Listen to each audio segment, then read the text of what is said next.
باقی جناب جیسے میں نے ذکر کیا کہ ایک بڑی تعیناتی کو واپس لینا پڑا ہے. میں بات کر رہی ہوں سلمان بٹ صاحب کی, فارمر پاکستانی کرکٹر اور کیپٹن,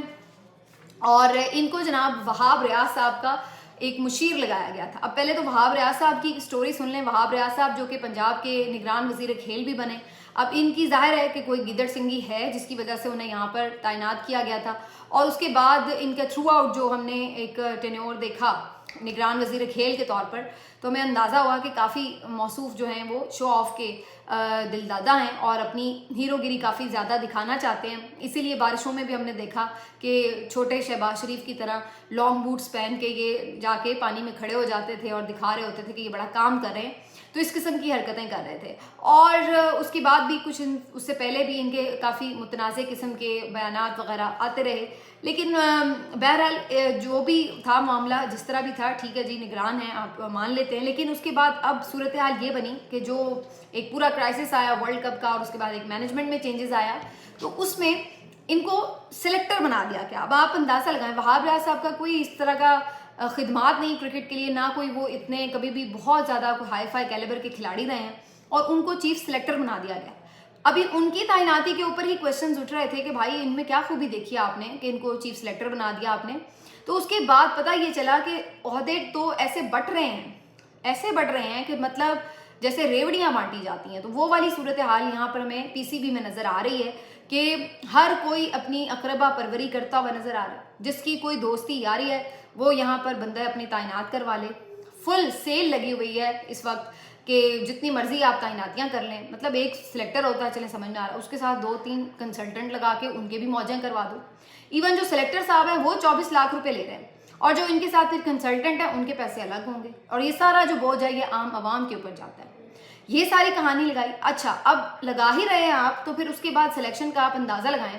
کہ جو بندہ اپنا مشیر صحیح سلیکٹ نہیں کر سکتا وہ ٹیم کیا صحیح سلیکٹ کرے گا. میں اس لیے یہ بات کہہ رہی ہوں کہ سلمان بٹ صاحب بہت زیادہ ان کے اوپر تنقید ہوئی, کیونکہ وہ ایک فکسنگ کیس میں آپ کو معلوم ہے کہ سزا بھگت چکے ہیں, اور ان کے ساتھ ایک بے شک وہ بہت اچھے کھلاڑی بھی ہوں لیکن ان کے کریئر کے اوپر یہ داغ ہے, اور یہ دھبا انہوں نے بے شک اپنی سزا بھی کاٹی ہے جو بھی ہے, لیکن اس کے باوجود وہ داغ ان کے ساتھ موجود ہے. اور اس کے بعد چلیے ہم یہ تو دیکھ لیتے ہیں کہ وہ آ کے کوئی کامنٹ کریں کرکٹ کے حوالے سے, لیکن انہیں پی سی بی کے اندر کوئی عہدہ دے دیا جائے تو اس کے اوپر ظاہر ہے کہ ایک ریاکشن آنا تھا, اور وہ آیا, اور ٹھیک ٹھاک ریاکشن آیا. جب سوشل میڈیا پر اس کے اوپر ایک طوفان مچا, ویسے بھی سب نے اس بات کے اوپر بڑا اعتراض کیا کہ بہت سے صاف شفاف بڑے اچھے لوگ ہیں جن کے اوپر کوئی داغ نہیں ہے. اگر آپ نے رکھنا ہی تھا تو کوئی ایسا کنسلٹنٹ رکھیں, بجائے اس کے کہ آپ جو ہے وہ کوئی ایسا بندہ اناؤنس کر رہے ہیں اس کام کے لیے کہ جو خود جس کے کریئر کے اوپر بے داغ نہیں ہے جس کا کریئر, اور بڑا اس کے اوپر کویشچنز ہیں. اور پھر یہ بھی خبریں آ رہی ہیں مختلف سپورٹس رپورٹرز کی طرف سے کہ جو سلمان بٹ صاحب ہیں ان کی وہاب ریاض صاحب کے ساتھ کوئی آپس میں ہے انڈرسٹینڈنگ, دوستی یاری, اور یہ اس وجہ سے بھی ان کو یہاں پر انہوں نے کوئی فیور کیا ہے. تو یہ سارے معاملے کے بعد جب کافی پریشر بڑھا تو پھر اس کے بعد آج یہ خبر آئی کہ جی وہاب ریاض صاحب نے فیصلہ کیا کہ ان کی جو تعیناتی ہے اس کو وڈرا کر لیا جائے. پھر وہاب ریاض نے ایک پریس کانفرنس بھی کی, اس میں کہا جی میں چاہتا نہیں ہوں کہ میرے اور سلمان کے تعلق کے اوپر کوئی بات ہو, اس کے اوپر کافی تنقید شروع ہو گئی, تو اس وجہ سے میں اس فیصلے سے پیچھے ہٹ رہا ہوں. اور اس کے بعد ہم نے یہ بھی خبر دیکھی کہ جی نگران وزیر اعظم نے اس تعیناتی کا نوٹس لیا اور انہوں نے پھر اس کے اوپر ایک نوٹیفیکیشن ودرا کرنے کے لیے کہا. اب یہ جب ساری کہانی ہو رہی تھی اس کے اندر اگر آپ وہاب ریاض صاحب کی پریس کانفرنس دیکھیں تو آپ کو اندازہ ہوگا کہ وہ خود بندہ, میں تو ان کی ایلیجبلٹی کے اوپر کویشچن کر رہی ہوں کہ وہ خود بندہ بھی کیا اس سیٹ کے قابل ہے. اس کا آپ کریئر بھی دیکھ لیں یا جنرلی بھی ان کی ایک بیہیویئر دیکھ لیں, سارا وقت عجیب معاملہ تھا. یوں جھولتے ہوئے کرسی پر جھولتے ہوئے وہ پریس کانفرنس کر, کبھی یوں کبھی یوں کبھی یوں, بالکل ایک نان سیریس سا ایٹیٹیوڈ جس میں ایک تکبر بھی نظر آ رہا تھا, اور ایک جیسے دوسروں کو تو آپ کو سمجھتے نہیں ہیں اور طاقت آپ کو مل گئی تو آپ ایسے جیسے آپ کوئی بڑے نہ جانے کیا من بیٹھے ہیں. تو عجیب و غریب سا ان کی پوری باڈی لینگویج نظر آئی, جیسے کوئی بالکل کرسی کے نشے میں بیٹھا ہوا ہے بندہ کہ جناب میں جو چاہوں کر لوں. تو عجیب سا مجھے یہ بہت بیہیویئر لگا ان کا, سوری ٹو سے. لیکن پتہ نہیں, میں سوچ رہی ہوں کہ یہ عجیب و غریب بدقسمتی ہے کہ جتنے بھی نگران ہیں یہ ان میں کوئی ان کو ایسا بندہ نہیں مل رہا تھا جو کریڈیبل ہوتا. چلیے کچھ لوگوں کو آپ نے کچھ خاص ایجنڈے کے تحت ایسے لوگ آپ نے بیچ میں ایڈجسٹ کر لیے، لیکن کوئی تو آپ لگا دیں بندہ جو میرٹ پہ بھی ہو، جس کے اندر ہم کہیں کہ یار کوئی آپ نے واقعی اچھی تعیناتی بھی کی ہے۔ چن کے آپ نے سارے وہ لوگ لگائے ہیں کہ جن کے اوور آل ہی کنڈکٹ کے اوپر جو ہے وہ کوشچنز ریز ہوتے رہے، کسی طرف سے بھی ٹھنڈی ہوا نہ آئے۔ تو ایک وزیر کھیل ہی نگران لگانا تھا، تو کم از کم وہ بھی آپ کوئی ایسا بندہ لگا دیں جو کہ باقی کیلیبر کا بھی ہو، جس کے مزاج سے، جس کے فیصلوں سے یہ خوشبو آئے کہ یار یہ بندہ میرٹ کے اوپر کوئی بات کر رہا ہے یا کام کر رہا ہے، اور اب آپ ان کو چیف سلیکٹر بھی بنا بیٹھے ہیں۔ تو میں بالکل حیران ہوں کہ پتہ نہیں کیا قسمت پائی ہے اس پورے 1.5-2 سال میں پاکستانی عوام نے، کہ کس طرح کے لوگ جو ہیں وہ ہمارے اوپر مسلط کیے ہیں۔ اور یہ سارے وہ لوگ ہیں جو ہمارے اوپر مسلط ہیں، ان میں سے الیکٹڈ لوگ تو ہیں نہیں، یہ سب کے سب ہم پہ مسلط ہیں، اور اسی مسلط شدہ پورے جو حکمران ٹولہ ہے اس کا عذاب جو ہے وہ پورے عوام بھگتتے ہوئے نظر اس وقت آ رہے ہیں۔ اور یہ بات میں اس لیے بھی کہہ رہی ہوں کہ جو ہمیں نظر آ رہا ہے کے پی میں جس طرح سے لوگ وہاں پر نکل رہے ہیں، ثوابی میں آج جس طرح سے آپ دیکھیے ریلی جو نکلی ہے، آپ کو اندازہ ہو رہا ہے کہ لوگ کہاں کھڑے ہیں، کیا سوچ رہے ہیں۔ کے پی میں جتنے کنونشنز ہوئے ہیں، آپ وہاں پر لوگوں کا جوش جذبہ دیکھ لیں، آپ وہاں پر لوگوں کی پریزنس دیکھ لیں، آپ کو اندازہ ہو جائے گا کہ عوام کدھر کھڑی ہے اور ہم اس کی آواز نہیں سن رہے، اس کی آواز کو دبایا جا رہا ہے۔ کے پی میں تو ایک پولیٹیکل سینیریو ہے ہی، لیکن اگر ہم بلوچستان کی بات کریں تو وہاں پر تو بالکل اس لیے بھی بڑی زیادتی کی بات ہے کہ اس کو ہر لحاظ سے اگنور کیا جاتا ہے۔ ایون سوشل میڈیا پر بھی اس کی کوئی ریپرزنٹیشن اس طرح سے ہمیں نظر نہیں آتی۔ کے پی میں جو کچھ ہو رہا ہے وہ رپورٹ ہو رہا ہے، کم از کم سوشل میڈیا پر چیزیں آ رہی ہیں، لیکن بلوچستان کو بالکل ہم لوگ مائنس کر دیتے ہیں۔ اب بلوچستان میں 2 بڑے اہم دھرنے ہوئے ہیں اور اس کے اوپر کوئی بات نہیں کر رہا۔ ایک تو چمن بارڈر پر اتنی بڑی تعداد میں، اگر آپ اس کا ویژول دیکھیں تو آپ کو اندازہ ہوگا، اچھی خاصی بڑی تعداد میں لوگ جو ہیں، ہزاروں کی تعداد میں وہ چمن بارڈر پر دھرنا دے کے بیٹھے ہیں، اور یہ آج سے نہیں بیٹھے ہوئے، 1 مہینے سے زیادہ ہو گیا، آلموسٹ 1 نومبر سے یہ ان کا احتجاج جو ہے وہ شروع ہو چکا ہوا تھا۔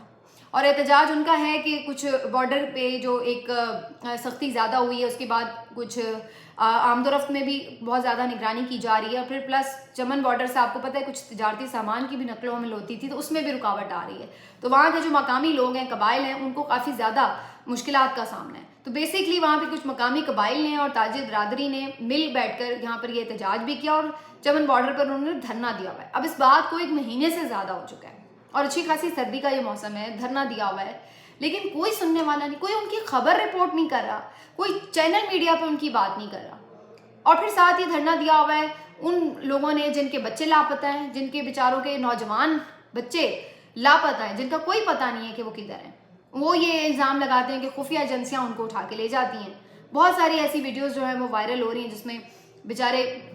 بزرگ شہری ہیں بلوچستان کے، اور وہ آنسو بہا رہے ہیں، تکلیف میں ہیں بہت۔ ہم یہ نہیں کہتے کہ کوئی وہ سب معصوم لوگ ہوں گے، اگر کوئی پکڑے گئے ہیں یا کچھ کسی کو پکڑا گیا وہاں سے گرفتار کیا گیا یا اٹھایا گیا، لیکن جو ڈیو پروسیس ہے آپ اس کو فالو کریں۔ اور اس بات کو اب تو بہت اچھے سے ریئلائز کیا جا سکتا ہے، خاص طور پر جس طرح سے بڑے شہروں میں واقعات ہوئے، پنجاب میں ہوئے ہیں، تو اس کے بعد لوگوں نے اس درد کو محسوس کیا جو بلوچستان نے اتنا عرصہ جس کو بھگتا ہے، جس سے بلوچستان گزرا ہے۔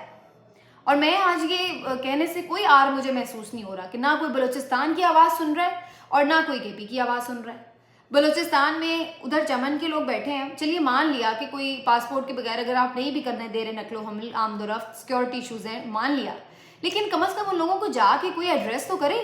کوئی ان سے بات تو کرے، کوئی سمجھائے بجھائے، کوئی ان کے ساتھ فارمولہ طے کرے، کوئی معاملات کو سیٹل تو کرے۔ لیکن یہ کیا کہ کوئی ان سے بات بھی نہیں کر رہا، اور کوئی میڈیا بھی ان کو کوریج نہیں دیتا، نہ سوشل میڈیا پر ان کی کوئی کوریج ہوتی ہے۔ وہ وہاں بیٹھے ہیں، وہ بھی انسان ہیں،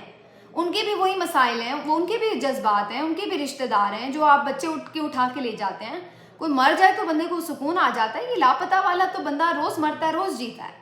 یہ والا معاملہ ہو جاتا ہے۔ لیکن ہمارے ہاں ان تمام چیزوں کو پس پوش ڈالا ہوا ہے۔ میں پھر وہی بات کہتی ہوں کہ سرزمین بے آئین بن کے رہ گیا یہ پاکستان،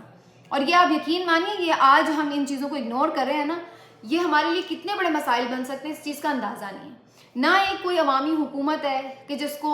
جو جواب دہ ہو، جو جا کے لوگوں کے زخموں پہ کوئی مرہم رکھے، کوئی ان کے مسائل کا حل کرے، کوئی ان سے بات چیت کر کے ان کو انگیج کرے۔ اور پھر یہی لوگ جب ہتھیار اٹھاتے ہیں، پہاڑوں پر جاتے ہیں، تو سب انہیں کو برا بھلا کہتے ہیں، ان کو غدار کہتے ہیں، ان کو دہشت گرد کہتے ہیں۔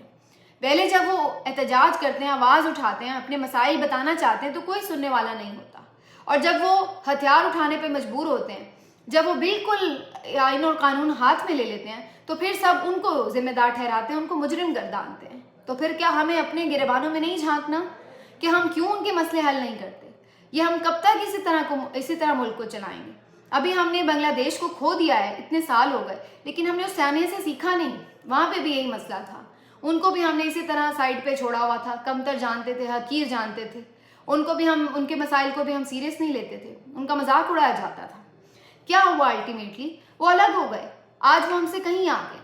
اور یہی اب ہم حرکتیں پھر کر رہے ہیں۔ آج ہمیں بلوچستان کی کوئی فکر نظر نہیں آتی، آج ہمیں نہیں لگتا ہے کہ ان کے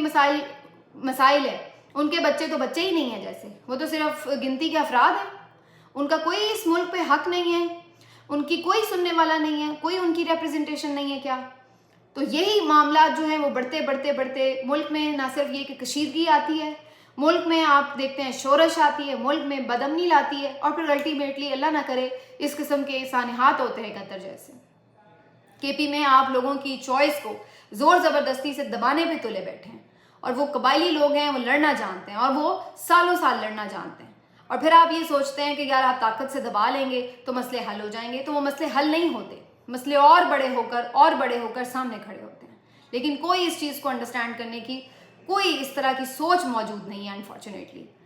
فوراً سے پہلے ان چیزوں کے اوپر ایڈریس ہونا چاہیے، اور یہ وہی کر سکتا ہے جو ایک عوامی لیڈر ہو، جو عوام کے اندر سے چنا ہوا ہو اور وہ عوام کو ہی جواب دے ہو، پھر ہی یہ ہو سکتا ہے۔ یہ جتنے اوپر کٹ پتلی اس وقت لوگ بیٹھے ہوئے ہیں، سرکاری افسران بیٹھے ہوئے ہیں، یہ صرف اور صرف اپنے بند کمروں تک ہی ان کے لیے پاکستان ہے، اس کے علاوہ باہر کیا ہو رہا ہے، عوام جائے بھاڑ میں کیا سوچ رہی ہے، کسی کو اس سے رتی برابر فرق نہیں پڑ رہا۔ ملتے ہیں آپ سے اگلے ویلاگ میں، اپنا خیال رکھیے، اللہ حافظ۔